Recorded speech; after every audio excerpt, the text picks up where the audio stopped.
Hey, San Diego. Welcome to our podcast.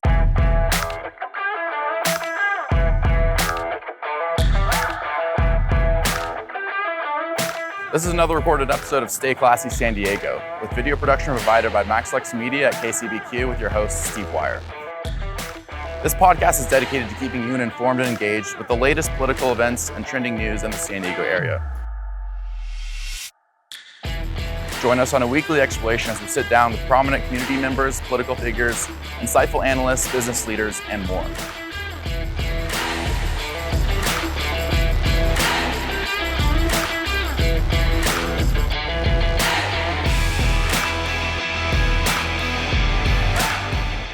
Don't forget to like our video and subscribe to our channel on YouTube, and enjoy the show. Episode 59, Stay Classy San Diego. Let's do this. Let's do it, and man. This is, I've looked forward to I look forward to every episode, but I don't think I've looked forward to an episode as much as this one, because this is somebody who I have a personal connection with. Obviously, the personal training stuff, the NFL stuff we'll get into, but this is Coach Noel Phillips, who was my personal fitness coach at one time and still taking on clients, yes? Yes, sir. Yes, sir. And you started playing football basically through your whole life, since you were 6? Man, my whole life, man. Yeah. Yes, sir. And you progressed from Pop Warner all the way to the NFL. You had the stint with the Chiefs. Then you had a groin injury, actually. Did you tear your groin? Tore my groin. And so that sort of led to this transitional period where you still ended up playing some football afterwards, but you were more focused on the personal training, the personal fitness stuff. And then you sort of branched out into taking on clients. Now you coach athletes about 12 and up, focusing on people becoming D1 athletes. You do motivational speaking tours. Yes, sir. Yes, sir. What's the team that you coach right now in San Diego? Well, with Torrey Pines. I help coach with Torrey. And, man, I coach everywhere, man. I've worked with athletes from all the schools, man, and I just truly love seeing people get better and becoming the best version of themselves, man. You know, I tell people I don't have a job, I have a purpose. Yeah, but you also played some football in 2017 for the Champions Indoor Football League, right? Yes, sir. Yes, sir. Yeah. And do you think you'll ever go back to football again, or where are you at with that? I mean, are you pretty set on the path right now? Yeah, I'm pretty set on the path right now. What about, okay, so one thing I wanted to ask you is, first of all, with the personal training stuff, like with coaching people, what about this, like after like NFL, and we'll get to that transitional period in a minute, but what about like personal training specifically like drew you in? Like your own fitness journey, obviously you're an athlete, you're a professional athlete, but then what about it led to like, I want to extend this knowledge and extend this lifestyle to other people? Man, I think honestly, man, when I got hurt, and I was trying to recover, I had to learn my body. And I believe the more you know, the more you grow. So like with that being said, you know what I mean? Once I kind of felt like, my career kind of slowed down, I wanted to give that knowledge back to the next, you know what I mean? And, I feel like that's what life's about, it's about, it's not about what we take, it's what we give. So with me, I believe in every day when you wake up, I want to just, if I, give the knowledge on, man, pass the knowledge on. Knowledge is meant to be given and learned and passed on to the next. So, that's what I try to do. You forgot something. It's a great day to be great. Man, it's a great day to be great, man. So I wanted to ask you like about that transitional period then. So you got drafted, you were drafted, right? Undrafted. Oh, you were undrafted, but you ended up on the Chiefs.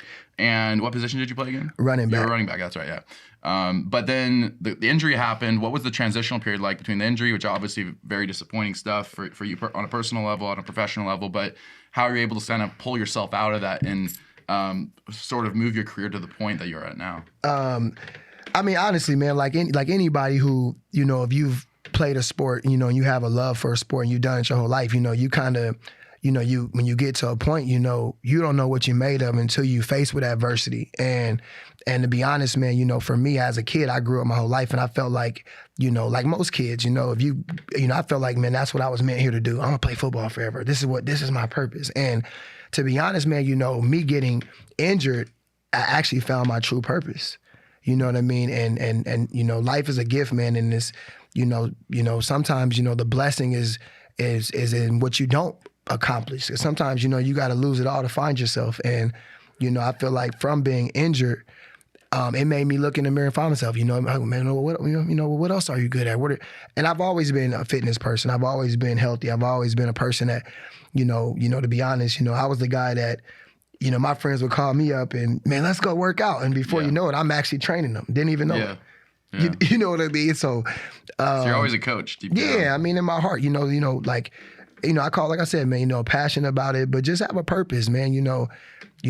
Like I try to wake up with a purpose. I've always been a purposeful person and just driven on, being purposeful. And, like I said, I mean, I've always worked out. I've always trained, I'm somebody, I got so much energy. I've always been an energy person. So I got to do something. I can't sit around. So I just. Yeah. Well, I want to just say this, like for people who don't know, I like to call you Coach Phillips. I appreciate you. Coach Phillips. For people who don't know Coach Phillips, like the level of energy you have that you bring every day with you to the gym is off the charts. I mean, I've never seen anything like it before. I mean, I appreciate you. Your Instagram stories, your Instagram posts, but also just working with you in person, like the level of your energy. I mean, you get up at like what 3, 4 a.m. and you already get your workout in before you start training your first client at like what 5, 6, and then man, like the level of energy that you bring to those sessions is, as I said, it's off the charts, man. I mean, you're excited, and you're not just like going through the motions. You're very intentional about the workouts, about the structure of the workout. I mean, it's obvious that you have a lot of knowledge, but it's just the passion that sort of carries you through the day is something I haven't really seen before. Like, how does that?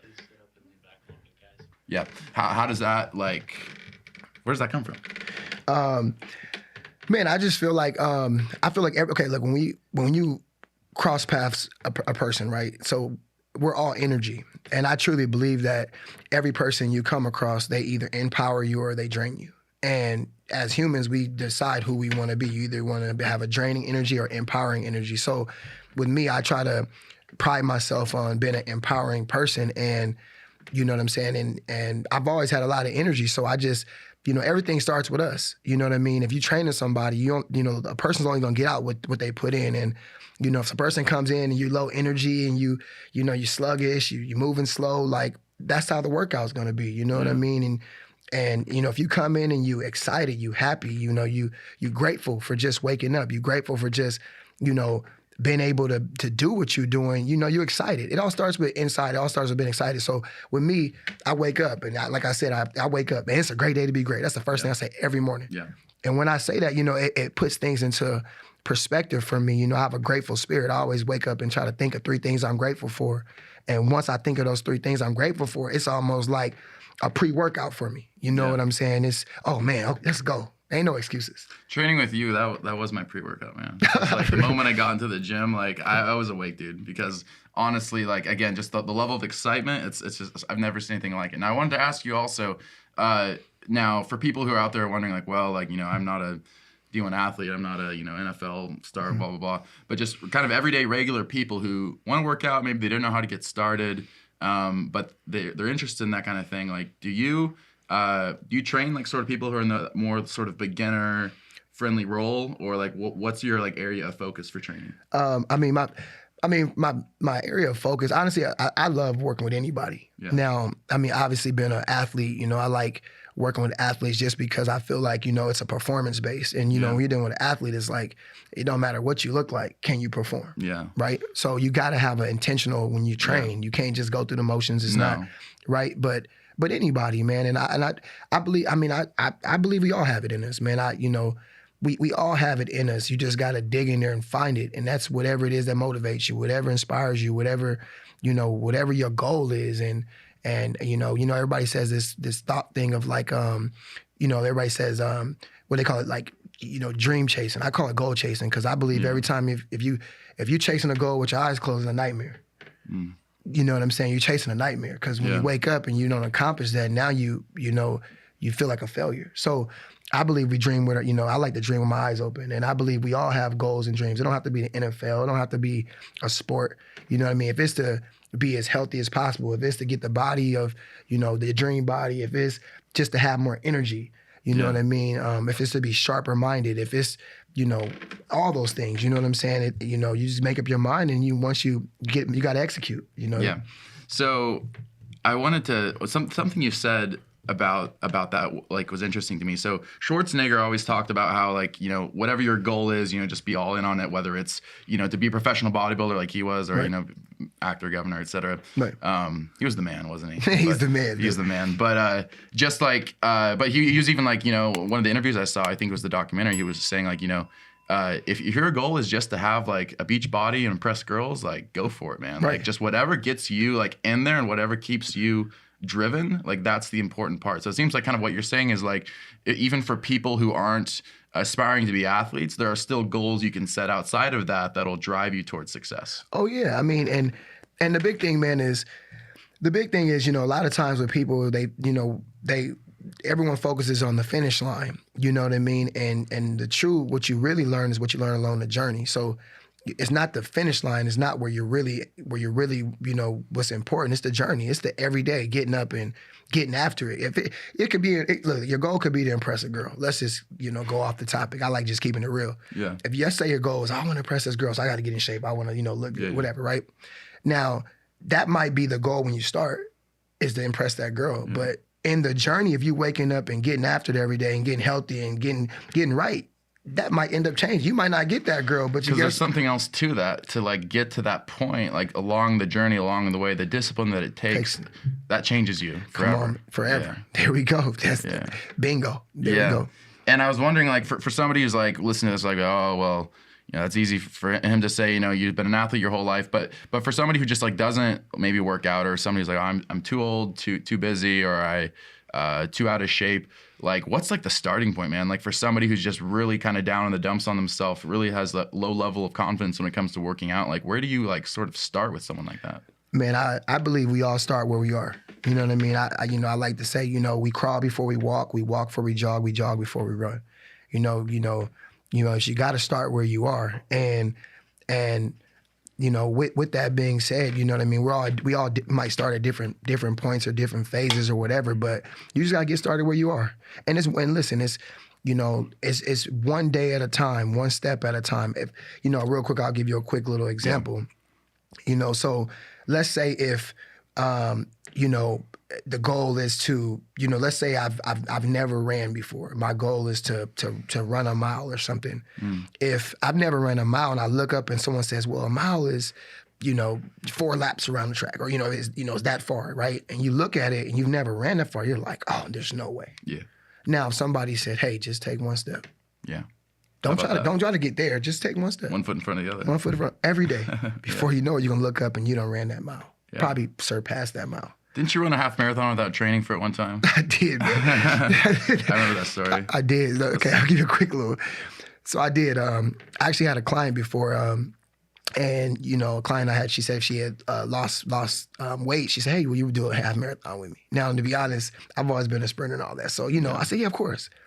So she accomplished her goal. So I had to do it. That'd be a man of my word. So I didn't practice or anything. And I ended up running the half marathon. It was like 13 point something miles. Yeah. And I actually did really well, man. What was your time? Do you remember? Or? I don't remember the time, man. Okay. But I was like in the top 10 and never trained. But it was, it's more, I mean, like I said, man, I just love, a challenge. And, if it doesn't challenge us, it won't change us. And to be honest, I'm one of those people that, you know what I mean? When I get started, I like to finish. And I just remember getting to running and getting to a point where, I started hearing David Goggins speak in my head.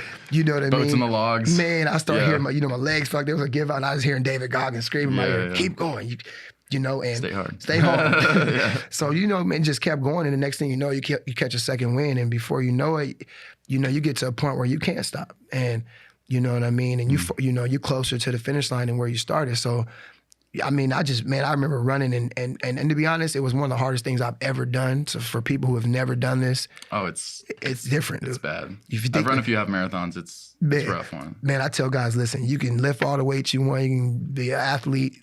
Go try this. Running is different. It's like distance. It's a different level, man. And but it's one that doing that, it was one of the most. I feel like I was one of the most accomplished feelings, honestly, man, to me doing that. I've accomplished a lot in my life, different things. And, I've worked for EA Sports, motion capture, helped create the Madden games for the kids who play Madden. I've helped create that. And, that was pretty cool and all that type of stuff. But that was one of the most, honestly, man, accomplishable moments of just doing that, because that was probably one of the most challenging things that I think I've ever had to do when it comes to physical ability. I was like, man, this is different. Hey there, San Diego. I've been using Dado Nutrition supplements for a little while now, and I can tell you they've made a huge difference in my health journey. Not only are they made in the USA with high quality ingredients, but they're also rigorously tested for purity, potency, and safety. And the results speak for themselves. With ingredients like Fidogia agrestis and Tonkat Ali, I've seen more energy, better gut health, improved T levels, muscle mass, and performance. And the best part is that you can get a $5 discount off your next purchase with the promo code STAYCLASSY at checkout. Trust me, if you're looking to take your health and fitness journey to the next level, Dado Nutrition is the way to go. Yeah. It's different. Yeah, but I wanted to ask you, so circling back to something you said earlier, so in the period of transition for you, so, you know, you were undrafted, but then you ended up making the Chiefs as the running back. The injury happened. Did it happen in the preseason or practice? Well, way before that, man. I had a private workout with the Chiefs, you know, and I was gonna get signed and ended up tearing a groin. In the workout? Yeah, it happened. I was dealing with an injury that I was dealing with my senior year playing football. Yeah. So in college, and you know, like anybody, when you train for your whole life for it, it's like, you know, timing's everything. And you know, when you get to a point, it's like you don't really have time to take off to rest. When the season ends, it's time to train. So. But I wanted to ask you, so like your whole life orientation to some extent was football at that point. Of like course. It had been football from the time you were 6 in Pop Warner. It had been football in high school, football in college. Yeah. It had been football up until that point, and you know you're undrafted, but you're on the precipice of an NFL career. Yeah. And then that dream is cut short. There we go. And that might send some people into a tailspin, man. Well, but you, and I don't know, like, can you talk me through, like, did it, or like how did you sort of pull yourself out of that mental fog that I'm sure happened as soon as you got to the point you realized, man, this isn't happening, like this Right. career is over? Right. Man, that's a great question. Man, to be honest, you know, like, you know, I can sit here and tell somebody like, oh, it's easy. It's easy. No, it was hard, man. It was tremendously hard. You know what I mean? If you dedicate your life to something, right, that you figured was what you were here to do, right? It was hard, man, but, you know, I truly believe, you know, what doesn't break us makes us. And, you know, and you really don't know who you are until you face adversity. I mean, it was hard. I had to take time and, you know, seek inside myself and, you know, really see, you know, hey, man, you know, okay, that didn't work. Okay, well, hey, well, you know, who are you? You know, the big thing is, I guess, is it made me learn that football is what I did, is not who I was. If that makes sense. It So, does. you know, Yeah. you know, a lot of times as athletes, we get caught up in feeling like, because we do it for so long, we feel like it's the our identity. Yeah. Right. And it's what I did. It wasn't who I am. And I had to take a step back out of Noel, the football player, and, okay, who is Noel the man? Who is Noel the leader? Who is Noel, you know what I'm saying?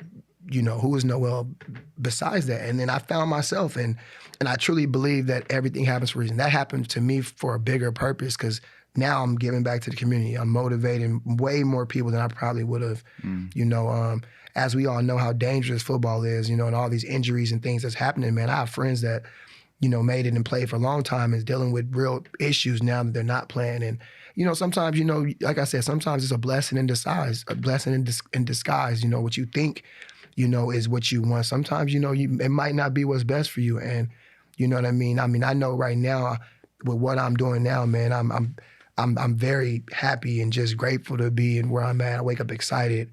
You know what I mean? I'm able to, you know, help somebody, hopefully, if it's an athlete, get the, you know, the knowledge to get further than what I got, or, you know what I mean, or to help. I mean, my purpose is to help someone else find their purpose. Yeah. So it's man, I'm truly blessed and grateful, man, to be honest with you. Yeah, I want to briefly share the story actually of how you and I met. So, Okay. So we're at the gym. This is about, what's it, like a year and a half ago? Yes, sir. Almost 2 years now. Wow. I've been in San Diego 2 years now. It's crazy. So I wanted to talk for a second about this story. So I'm in the gym, you know, doing my thing, and you're with a client. I don't remember who, but you're with one of your clients, one of your, you know, regular clients, and you're training, and, you know, I'm over hitting some dumbbell incline, and I ask you for a spot. You come over, you spot me. We get to 10 reps. You know, I'm about to put the weights down. You're like, man, no, do one more. Right. Okay, I'm doing one more, and then I'm going to put the weights down. You're like, no, do one more. One more. And then 12, 13, and I start feeling like, man, like I can keep going. I do 13, 14, 15, 16, 17. I ended up doing like 18, 20 reps. There we go. And we put the weights down, and it was one of those things where, like, guys, man, there's something like different. Like I would have stopped there, but like I feel like that's what you do. Those, like, right, like with your clients, like you draw out the best in people. Right. And I just want to talk about that for a bit. Like your coaching philosophy, like sort of how you approach like working with clients. Like what does that look like? How do you? I mean, you're a motivated person yourself, but how do you transfer that energy into the client, into the people you work with? Okay. I mean, back to kind of, just the beginning where, I keep saying it's a great day to be great. Well, so with that being said, man, I truly, man, I know like it sounds cliche and it sounds like normal. Like, oh, no, man, I truly believe as humans, we are all here we have greatness in us. It doesn't matter what you do. Like, you don't have to be an athlete, but whatever your job or what your purpose is or what you enjoy, it's greatness in you. And there's a next level, there's a next step. And, for me personally, like when I'm working with clients, that's how I approach it. Like I truly know, man, it's everyone has a next level and it's about tapping into it and it's hard. It's like anything, but it becomes habit. So the more you challenge yourself, the stronger your mind gets. You know what I mean? A lot of times, you know what I'm saying? It's like the body is a reflection of the mind. Yeah, right? So, it's that thing how they say you train the mind, the body follows. So if you have a weak mind, it becomes a weak body. Right? If you have a strong mind, you have a strong body. So with that being said, it's like it all works together. So, listen, if you go and, like, okay, I got off the record a little bit, but let's just use the fitness and kind of how workouts. Everybody has workouts, and we all know if you work out before, it's like you might have something that's a 3 sets of 10, right? Yeah. And, you go in there and that's the workout, 3 sets of 10 or whatever. So if you have that, it's actually a limitation. You're limiting yourself. Just saying I got to stop at 10. Man, that's telling you like you can only do 10 reps. Well, guess what? Maybe there's somebody that only worked for 10 reps. But that don't mean you can only do 10 reps. You know what I'm saying? You might have 20 reps. But if you don't ever push yourself to that, your body You're not gonna know. You will never know. Yeah. You'll start thinking that you got 10 reps. Well, that's what Schwarzenegger talks about too in the documentary. He's like, oh, like if you have somebody who says like, oh, I gotta stop at 10 or whatever, he's like, no, that's BS. Like it's those last like 2, 3, 4, 5 extra reps, whatever it is, right? Like that divides the champion from the non-champion. If you can do those extra reps at the end of the set, when you're feeling the burn, like you can make it to be a champion. But if not, it's forget about it. So that's real though. Like in terms of like what you said, like the limitations we put on around ourselves, like the boundaries we set around ourselves. Like, oh, I can only do the same 3 sets of 10 every time. Right. Like breaking that mentality, and that seems like that's a part of your coaching philosophy. At least when I worked with you, was like, it's like, okay, like we got to the end of the set, like do more. Let's drop the weight. Let's get some more reps in on bench, squat, whatever it is. Like let's drop set. Let's superset. Like always finding a way to be creative and pushing the client seems to be something that you excel at. Absolutely. Right. Yeah, man.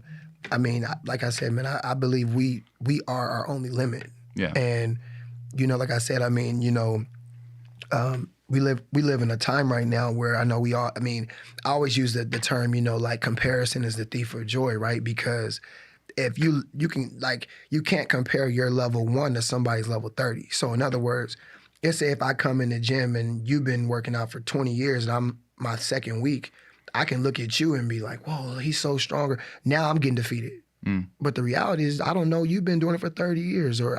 So the thing is, we are our only limit, and I truly believe that like we are, like I said, we're built for greatness, man. I mean, we really don't know how strong our minds are, how strong our bodies are.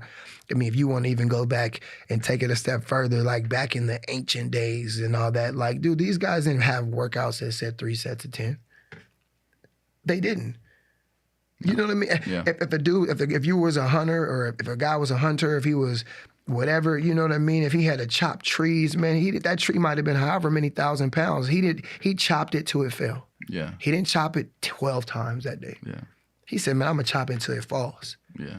And we don't stop when we're tired, we stop when we're finished. And that's the mindset too of just, that's that next level. And we all have it. And once you tap into that, you start putting that into every aspect of your life and you'll see your life change. And I think for me, that's something that's taken my mind to the next level. And, every day I'm up at like 3:30, between 3:30 and 4 a.m. I get up, I work out first because everything starts with us.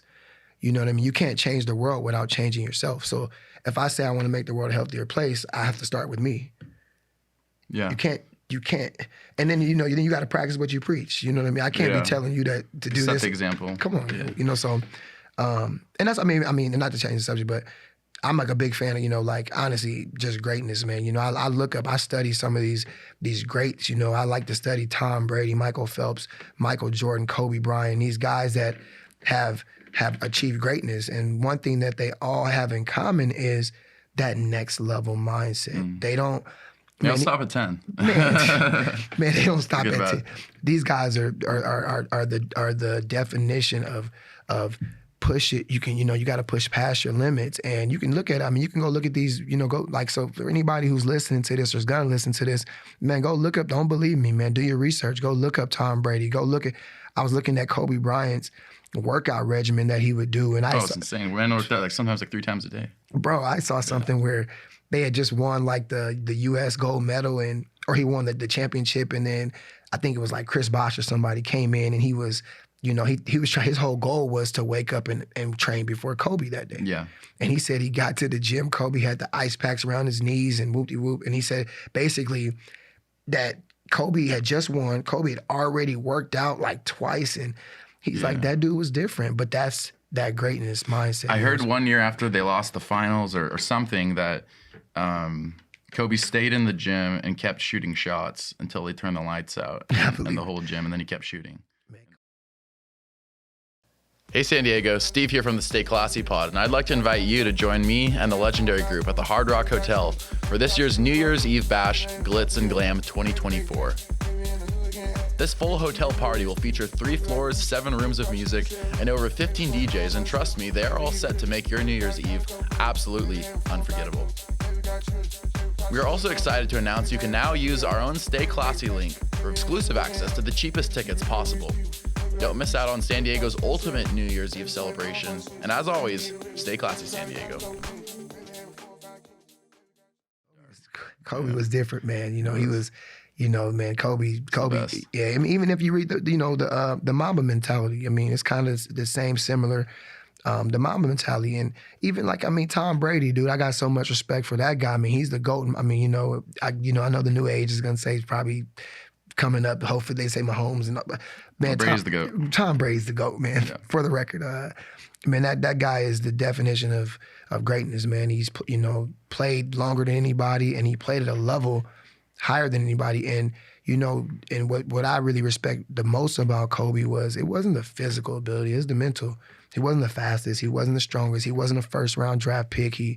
He just, man, he had that, they always say you can measure the size of the dog in the fight, but not the fight in the dog. He had that fight, he had that dog in him, and you can't, that's heart and passion. If you got it in you and you tap into it, man, it's, we can do extraordinary things as humans when you really tap into that greatness in you. Now, I feel like, though, even with people like a Brady or a Kobe, it's like there's that constant hunger, that sort of almost dissatisfaction, even in success. Oh, yeah, for sure. Like, even I remember after Brady won his first 3 championships, he's like, man, I still I still feel like there's something out there. Like, there's a continual sort of dissatisfaction, a hunger. I feel like there's a price to pay for greatness, too. Okay. Like, there's sort of like a sacrifice you make of, that continual intensity, like that level that it takes. Like, do you ever kind of feel that yourself, the level of success you've achieved, and like how do you like sort of balance that with finding like sort of peace and being comfortable with where you're at, with not being too comfortable? Yeah, I guess with me, I like to think of it as like,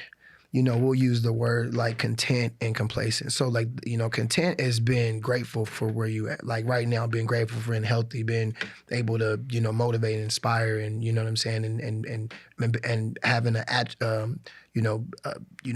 helping the world becoming a better place by, doing what I'm doing. But complacent is like satisfied. Like that's, you never want to be satisfied. You know what I mean? You know what I'm saying? You always want to have a mindset of just being better, doing more, adding value and going harder. And that's a hard balance, though. Like the content versus complacent. I feel it's a thin line. You know what I mean? It's a thin line, man, because you gotta be content. Being content is just being able to go to sleep at night, right? And have a restful mind. Like, okay, I can rest. And you wake up and you're happy. And you wake up happy and go get it again, right? Complacent is like giving up. And, the only time in life we lose is when we don't try or we quit. The only way, that's a big thing too, I would like to just put out to anybody that's going to hear this, man. Like, the only way you can lose is if you quit or you don't try. So anybody out there that might fail the first time, or you might be chasing something in your life and, you know what I'm saying, you might be feeling like it's not happening fast enough, or, man, just keep going. That's one thing that I can probably tell you, man. You know, it's the journey. You might not accomplish what you set out to, but you're going to end up accomplishing something else along the journey, or learning something about yourself that's going to help you later in life. And you know what I'm saying? You know, but the only way to accomplish that is you can't quit. You can't give up. That can't be an option. Quitting is never an option, and not trying is not an option, and quitting is not an option. Yeah. You know, and I mean, I live by those. You know what I'm saying? And, you know. I think, like, what I was just thinking of, not an athlete story at all, but Elon Musk, one of his interviews recently, like, obviously very successful guy with SpaceX and Tesla, but, you know, the first 3 launches that they did into space with the rocket before SpaceX successfully launched a rocket was, you know, they're all failures. You know, each one, I think, blew up or it came back down to Earth. And so the interviewer was asking me, he's like, well, you know, did you think about sort of mailing it in, you know, quitting after the 3rd time? He was like, never. Like, I don't ever give up. Right. Like, he's like, he said, I have to be dead or incapacitated to stop doing this stuff. Right. And then, you know, that's a different field, and that's the passion that he has for his field. But I feel like that's the same level of passion that I see in you, that you bring to your clients, you bring to your coaching. Right. I mean, I've never seen you play, but I'm sure that you brought to your playing career. And let's talk about that. And like for the playing, like for the coaching, excuse me, like you've talked about your sort of philosophy in terms of how you guide individuals towards success, how you put individuals in a position to succeed as athletes. But how do you do that with a team, like with the Torrey Pines football team? Like, how do you sort of do that? And by the way, you guys won the championship, right? Yes, sir. Yeah, you did. So how do you do that? Like, how do you get to the point where it's not just you with one person, but it's a whole team mentality, and get that level of motivation, that collective mentality to succeed? Man, I think, you know, first it comes with, you know, when you're dealing with a team, you know, it's accountability, right? Yeah. So, you know, and I'm not talking about just the coaches holding the players accountable, but the players have to hold the players accountable.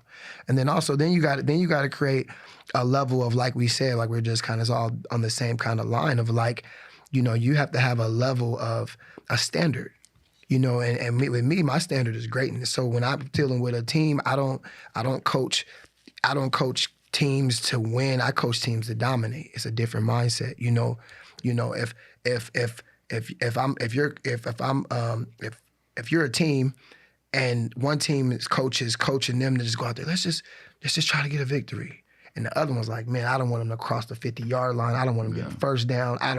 I don't want them to score. Not a yard, yeah. Man, guess what? You're in trouble. Yeah. So, and that's what you do then, because I feel like I followed your team a little bit. Like, you guys crush people, like, man, right and left. But it's like the behind the scenes work. I just don't think like someone looks at that, or they look at, you know, a successful dynasty, like on a professional level, like, you know, like the Patriots were, or like, right, you know, the Lakers were, or whatever have you. Like, there's a point where it's like, oh, like that's really cool, but like there's the behind the scenes intensity. Oh, yeah, for like sure. Behind in the locker room, man, like that stuff gets intense. Well, like, here we go. Look, you just named 2. You said the Patriots. Well, it started with Bill Belichick. You know what I'm saying? I mean, dude, Bill Belichick's a great coach. I mean, you know, you say what you want about him, about how he does it, but what he does, it works. And I mean, I know they're having a tough year this year, but man, that dude, he instilled a level of greatness and a standard of, you know, I'm sure how they came to work every day, you know, what was expected from every player,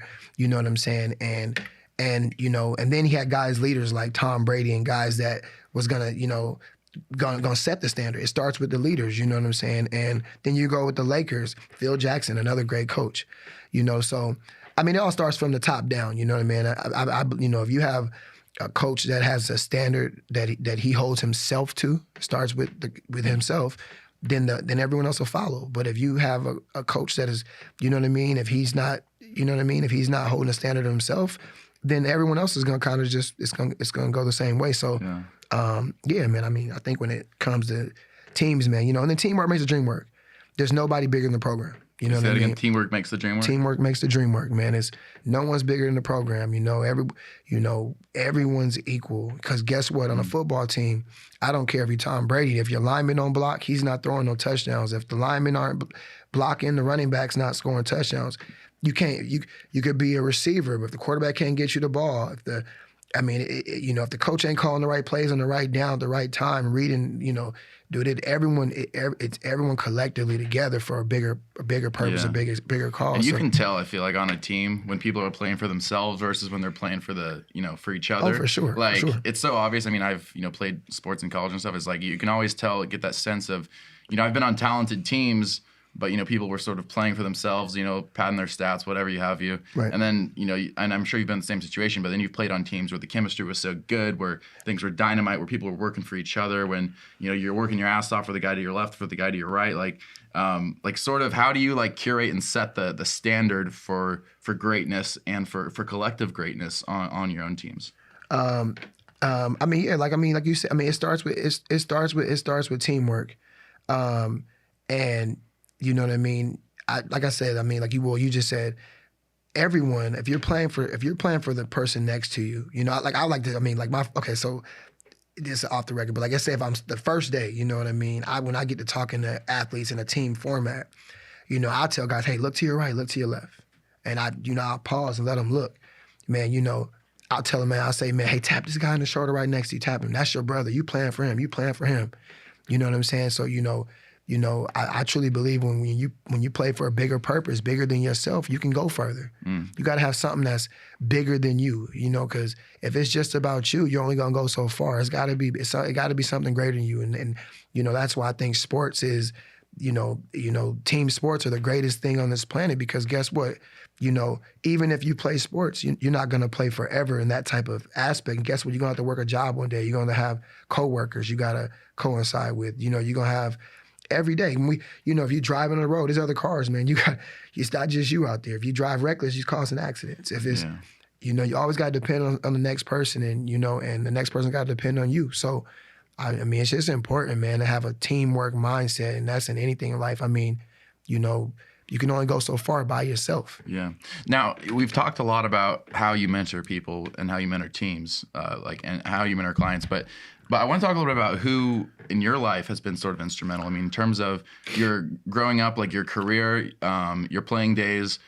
We've talked sort of off tape about some of the athletes you've worked with. Talk about that now, who some of those people were and some of the athletes that were instrumental in your own life and coaches and influences. Okay. Man, when I was younger, I had a coach named Coach Moore, man. He's probably the first coach that I thought really had a huge impact. And it was just from the aspect of just, he saw a gift in me, and he saw, he believed in me, and a lot of times I feel like a great coach, gets you to believe in yourself.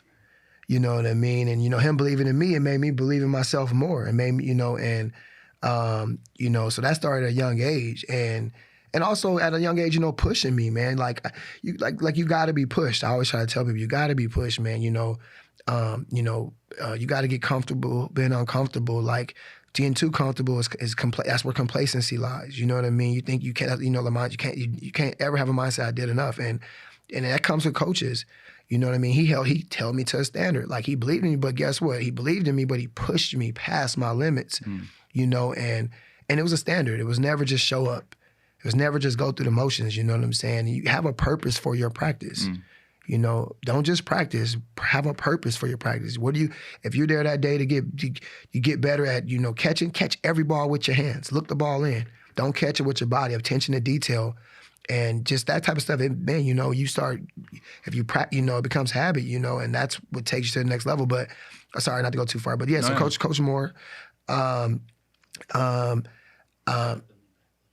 Yeah. But yeah, no, as I got older, man, probably one of the biggest impacts in my life, man, and mentors, who to this day, man, I got so much love for him. I hope he sees this one day, but named Todd Durkin. And he coached a lot of the pro athletes. And man, just a great human, man, a great godly man, and somebody who, man, I got the utmost respect, man, trained me after college when I was trying to get to the NFL, and just believed in me, man. And, I got to train with all the pros, guys a lot of people know. I got to train with the Drew Breeses and the Darren Sproles and some of these other guys. LT, right? Yeah, when I was young. And it just, man, he's a high energy guy like me. He's a little older now. Todd Durkin. Todd Durkin. Yeah. But man, just, you come into the facility, and dude, he's so high energy. You come in there, he's just hopping around and we about to get after it. And it's hard work, but he gets you to be excited about it because, man, to be able to chase your goals no matter what it is, sports or not, it's a gift, not a punishment. A lot of times we look at things that are hard work as punishments. Like, oh man, I don't want to do this. Yeah. I tell guys all the time, when it comes with sports, everybody wants to score touchdowns. Everybody wants to go undefeated. Everybody wants to win. But you don't win on game day. You win in your practice. If you don't work hard and take your practice serious and have a purpose for your practice, you're not gonna win very much. Yeah. So man, Todd Durkin, man, just a great man, great godly man. Somebody who I just have the utmost respect for, man. A great person, man. Real talk. Yeah. Now, one thing you mentioned earlier was like the question of, or not the question, but like, the role of faith in your life. Yes, sir. And I want to talk a little bit about that for a minute now. So obviously, as a believing person, like sort of talk through how sort of that happened in terms of influencing and shaping your career as a player. And then afterwards, like your training, your philosophy, and just sort of how that determines how that plays into what you do on a regular basis, like how your faith matters not only to you on a personal level, but how that bleeds into what you do professionally. Oh man, for me, believing in God, man, everything starts with God. Man, we get our gifts from God. Philippians 4:13. I can do all things through Christ who strengthens me. That's my favorite verse, and I live by that, man. Like I said, we can, if you believe in God, man, it has to be a bigger purpose than yourself, and God accepts us on all levels, and when you really trust in God, like I said, you can't lose. You know what I'm saying? You can't lose when you believe in God. And with me, I mean, man, I wouldn't know where I'd be without God in my life, So, at a young age, I grew up. My parents were believers. So, I was introduced to God at a young age, but it's not really your parents can do all they want to try to push you in the right direction, which, but, at some point growing up, as a human, you're going to be in a position where your faith's going to be tested and you're going to have to, that's when you find your, so, through hard times, man, you get the times where, you broken down and and you don't have the answers, it's out of your control, right? As humans, we always want to control everything, right? And when you get to a point in your life, and we all face through adversity in different times in your life, you're gonna hit a point where you're gonna hit rock bottom, or where now you gotta you can't lean on your own understanding. So then what you do? That's when you open your Bible, and man, that changed my life. Just reading the scriptures and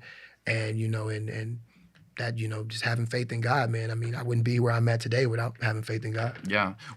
So one thing I wanted to talk about too is just like the influence and the role model you are. I feel like personally in this community, for young boys, for men, for the people that you train, and just can you talk about that for a minute, like in terms of like how your faith influences how you set the standard for yourself and how others look up to you? Because I think that there's in a world where we talk a lot about ideas of like toxic masculinity, and just a lot of things about culture and masculinity that are sort of evolving over time. But like, how do you sort of see yourself in terms of setting the tone and setting the table as a positive male leader in the community, as sort of a man that other people can look up to and respect in that way? Oh, for sure. Yeah, man. I think man. Just believing in God, man. I mean, you got to lead by example, with me, man, like I said, man, it's not about me. My ultimate purpose is to bring more souls to Christ, and it's bigger than me. So, when you take self out of it, it really structures you actually the right way. I understand every day when I'm out there, dealing with athletes or with kids that I'm coaching, I understand that man, I got to answer to God every day. I'm doing this for God, so. When I start anything, I start off every day with a prayer. I like to, you got to lead by example, and it's huge. You know what I mean? You're dealing with people. People are entrusting their lives with you, their kids with you, things like that.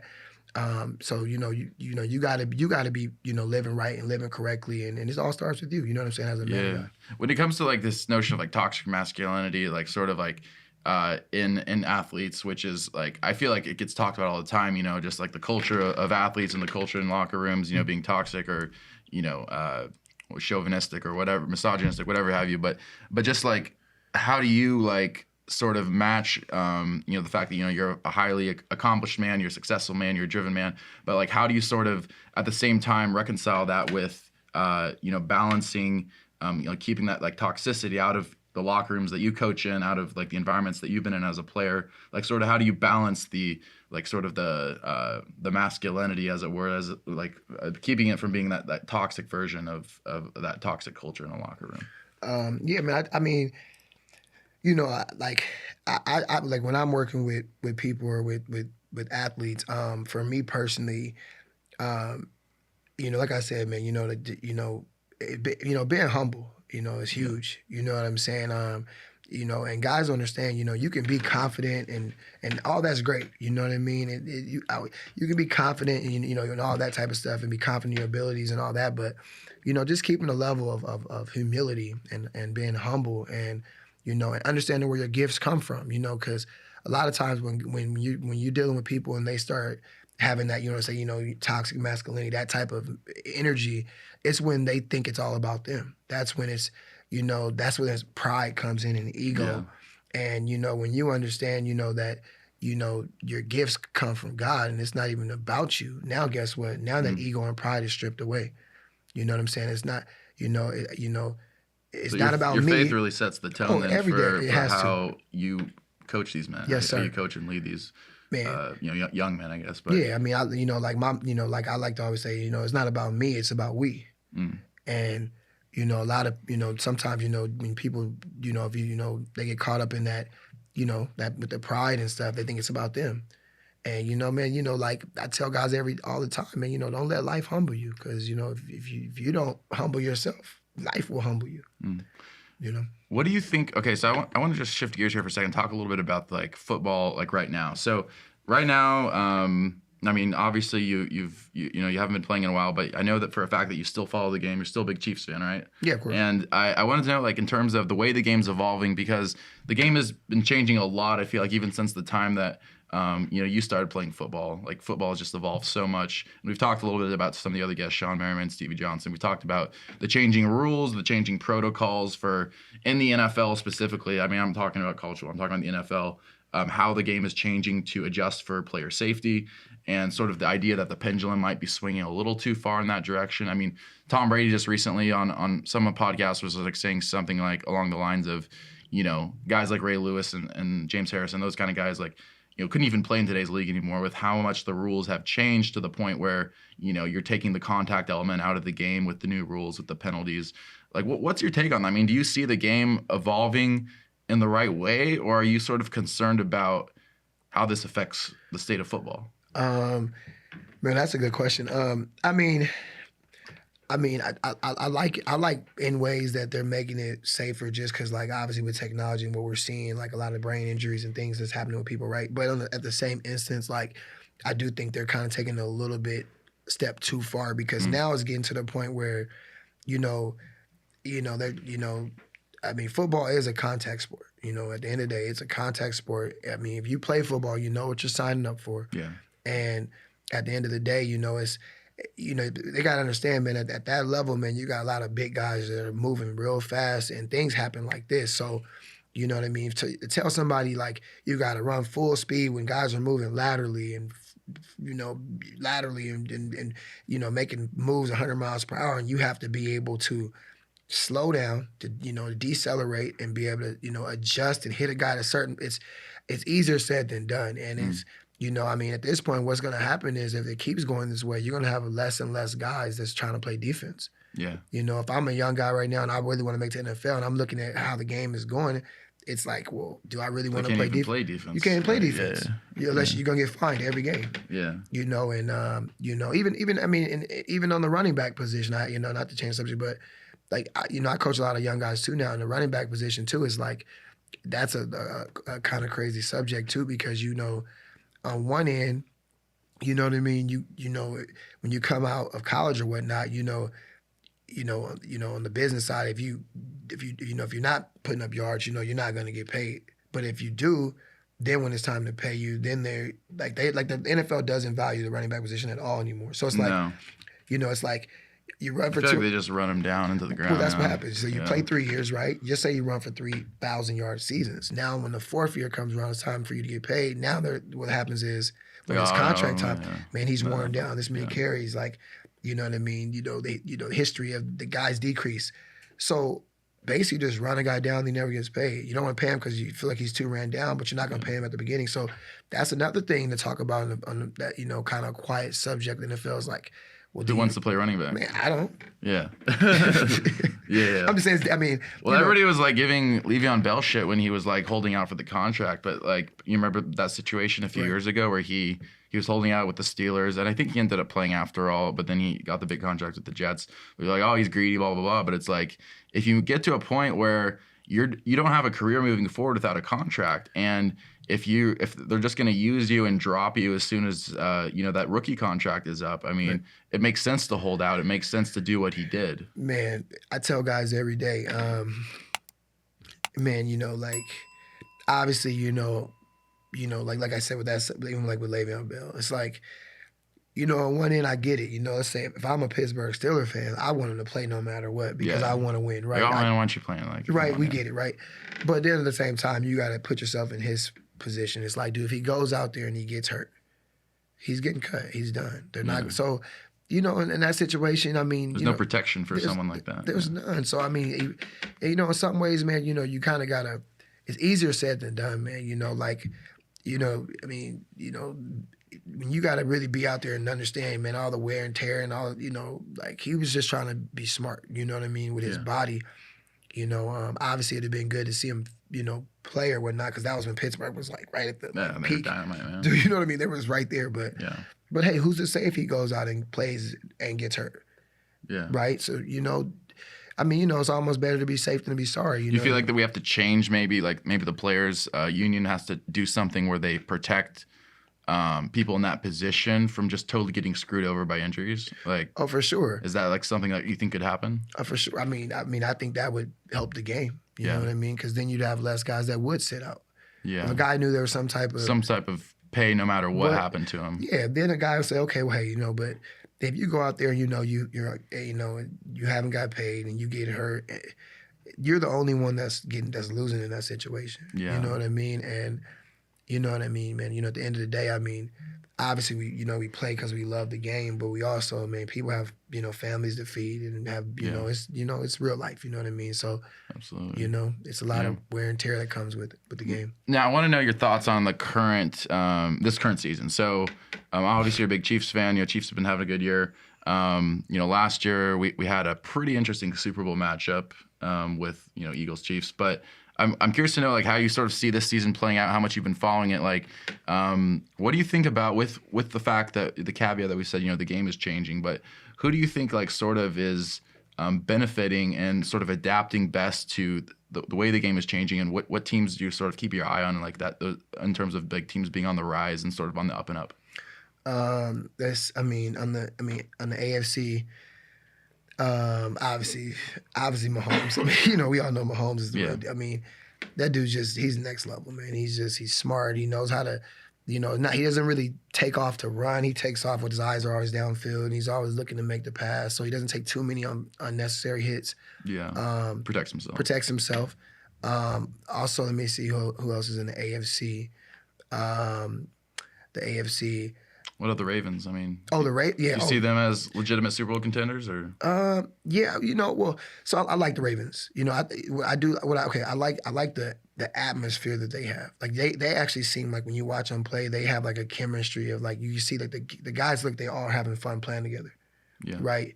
Guys are flying around. You can tell they're kind of having fun, and that's huge too in the locker room. Guys, anything you do if you're enjoying it, I tell guys every day, if you wake up right now and you feel like it's a punishment to work out, every day is going to be a punishment to work out for you. Yeah. You know what I mean? Every day you're in the gym, it's going to be like, oh, I don't want to be. I'd rather be on. But if you wake up excited, man, I get to go work out. I don't have to do anything. Yeah. I get to go work out. You're going to go in there with a different mindset. You're going to get better results. So even on teams, like Ravens, like they're having fun. I like the Ravens. It'll be good to see what they do in the playoffs. at the beginning of the season I had the Bills, but they don't look very good. No. Yeah, the Bills look like they're not looking too good. What do you think about Jalen Hurts and the Eagles? The Eagles, man, I think they're the most well-rounded team. Man, they don't really have a weakness. I mean, when you look at it, they have a good offensive line. They have good running backs. Jalen's playing really well. The receivers, that combination, A.J. Brown and Devontae Smith, they both play really well together. That defense is next level. Man, the Eagles. No one can stop the push play. That fourth down push that they have. No one can. That push. What is it called? The push play or the touch play? Push or something. Something like that. The only other team I like, well, not even the NFC, but Dallas have been looking good lately. Yeah, they have. We'll see. But the Dolphins look good too, man. They just have athletes, man.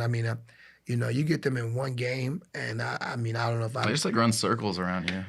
Dude, you got a track team out there in pads, man. Yeah. So, you can't double everybody. So I don't know about, like I said, the season, but one game, I don't know who that team is legit, man. They, that Tua looks a lot better this year, and you got Tyreek Hill, you got Jalen Waddle, you got Mozart or whatever his name is. Yeah, Mozart. Those dudes are just dogs, man. They play fast, and that's another team to kind of keep the eye on, kind of coming down here. And sure. Any Super Bowl prediction or no? Not yet. Man, not yet. Not yet. Yeah, not yet. I think it's gonna be. Well, I think the Eagles are gonna be back in the NFC, and then maybe I think it's gonna either be the Chiefs or the Dolphins. Maybe Dolphins. Okay. The Dolphins. Yeah. Well, we'll see. But for one thing, as we close, is you're always training, you're always taking on new clients, and I just wanted to give you an opportunity to sort of explain to people who might want to get in touch with you, might want to train with you, sort of how that process starts, where they can find you, where people can reach you, websites, social handles, all that. Okay. My Instagram. Oh, my Instagram is my Instagram is Noel Phillips. Oh, sorry, what is it? Noel _ Phillips 7. Yeah. I'm sorry. Noel _ Phillips 7. And my website is www.noel-phillips.com. And you are taking on new clients, correct? Yes, sir. Yes, sir. Awesome. Yeah. And they don't have to be like D1 division, like D1 college athletes to sign up with you. You train people who are looking to get in shape, people who are determined, who are set on their goals, who have an intentionality about themselves. But you don't necessarily just train those high performing athletes. Man, listen. First off, I love people. Okay, so I love people, man, and my goal is to make an impact in every single person's life I come across, whether I train you or not. If I walk outside right now and you pass me, I'm gonna shake your hand and ask you what you're grateful for, and hopefully put a smile on your face. So, I just love working with people, but yeah, man, like I said, man, anybody that has a goal and that's serious, man. You got to be serious. You don't have to be an NFL player. You don't have to be trained to be the world's strongest man.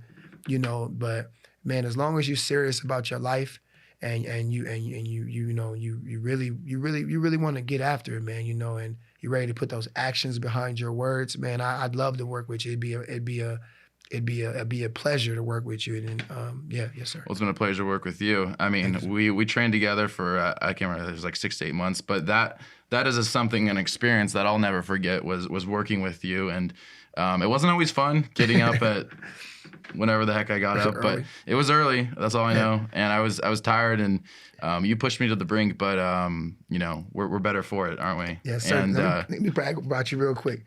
So look, now the last thing I just want to say. So, with Steve, man, Steve is one guy, man, I got a lot of respect for you, man.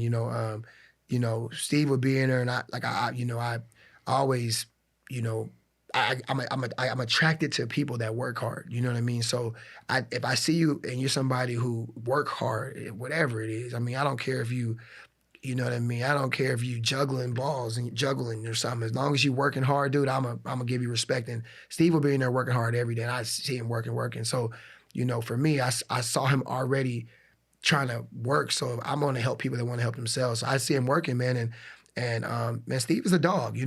Steve's a dog. Steve one of those guys, man. He's, Steve will be kind of in his own world, but Steve got that light bulb. When it clicks, Steve will be in there. Oh, let's go. We gotta get it. Let's, man. And little do you know, man. You inspired me too. Yeah. You know what I mean? You're feeding off my energy. I was feeding off your energy, man. Yeah. So just know I'm proud of you Something too, beautiful man. about that. Come on, man. You be in there working. I'm like, okay, Steve. Yeah. So man, just know I'm proud of you, bro. And man, seriously, man, keep up the good work, man. I want you. I'm serious. I mean that from the heart, man. Keep doing what you're doing, man. It's not going unnoticed. Your hard work and like I said, we are our only limit. You know what I mean? We are our own limit. Let's get in a workout soon, yeah? Let's get it, man. Come on, man. You already know. Yes, sir. All right. Well, Noel Phillips, everyone, thanks so much for joining us today. Again, you can reach him at his website, at his social handles, if you want to train with him. But thanks for coming on to the show, man. This has been such a pleasure. And do you have something else to say? Last thing I want to say, man, look, it's a great day to be great. It's a great day to be great. All right. Awesome. Let's get it. Yes, That's sir. a wrap, guys. This has been another recorded episode of Stay Classy San Diego with your host, Steve Wire. Thanks again to our sponsor, MaxLux Media at maxluxmedia.com. Check us out at stayclassypod.com or any of our social media outlets. We're on YouTube, Spotify, Apple Podcasts, Facebook, Instagram, Twitter, and everywhere else you get your podcast content. Please like and subscribe to our channel. It really helps us continue bringing you important content that you're not going to see anywhere else. And thanks to all of our listeners for tuning into the show. See you next time. Stay classy, San Diego.